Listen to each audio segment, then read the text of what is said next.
रात का अंधेरा अपने चरम पर था। आकाश में बादल गरज रहे थे और बिजली की चमक बार बार धरती को भयावह बना रही थी। वहीं उस वीरान महल के भीतर एक गहरी कैद खाना था, जहां वर्षों से एक युवती अनाया बंदी थी।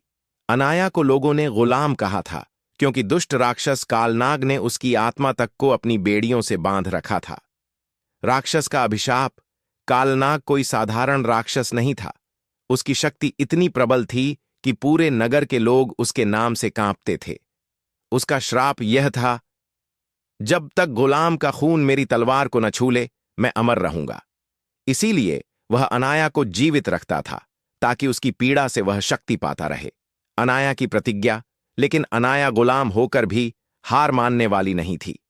उसने ठान लिया था, आज या तो मैं कालनाग को हराऊंगी या अपने प्राण दे दूंगी, पर इस धरती से उसके आतंक का अंत जरूर करूंगी। उसकी आंखों में पहली बार गुलामी का आंसू नहीं, बल्कि युद्ध की ज्वाला जल रही थी। अंतिम सामना। महल के सिंहासन कक्ष में कालनाग अपनी तलवार हवा में घुमाते हुए गरजा, कायर इंसान! तुम्हारी किस्मत यही है कि तुम मेरी छाया में दम तोड़ दो। तुम गुलाम हो और गुलाम रहोगी। अनाया ने अपने कांपते हाथों से जंजीरों को खींचा। अचानक बिजली की गर्जना के साथ एक लोहे की जंजीर टूट गई। उसकी आंखों में ज्वालामुखी सुलग उठा।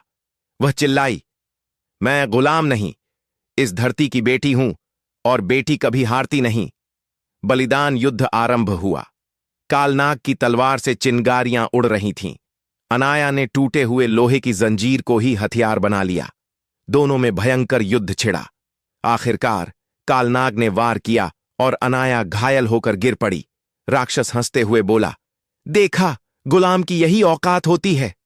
लेकिन उसी क्षण अनाया ने अपनी चोटिल हथेली से अपनी ही रक्त भरी जंजीर कालनाग की तलवार पर रख दी, और वह अभिशाप टूट गया। कालनाग की चीख से आकाश गूंज उठा। उसकी अमृता जलकर राख हो गई। उसका शरीर धूल में बदलकर हवाओं में बिखर गया। मुक्ति सुबह की पहली किरण के साथ महल की दीवारें ढह गईं। अनाया खून से लथपथ जमीन पर गिरी थी, पर उसके होंठों पर एक मुस्कान थी। नगर के लोग दौड़कर आए और पहली बार उन्होंने आजादी की सांस ली। किसी ने कहा, गुलाम नहीं, वह हमारी रानी है। उसने हमें कालनाग के आतंक से मुक्त किया है। अनाया की आंखें धीरे धीरे बंद हुईं, लेकिन उसकी आत्मा आजाद थी।